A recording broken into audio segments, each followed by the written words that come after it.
There are tons of great videos showing you exactly how to do this, but let me just show you my results quickly, okay? Spent about, I'd say 45 minutes doing this project, and here are the befores from every angle, from even, low, and then of course above. So these aren't the worst ever, but they certainly weren't great, and this is the after. So much better. Amazing. And for the price, it's just amazing. So yeah, can you do it? Absolutely. Not hard. Just follow the directions. There's lots of tutorials out there, and it's not hard.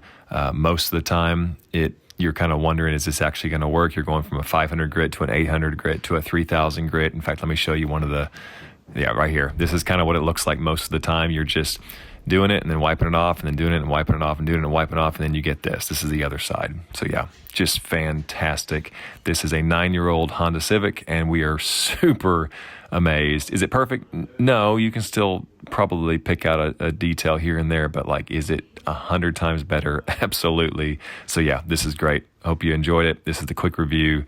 You can do this. You absolutely can do this, and the price is great.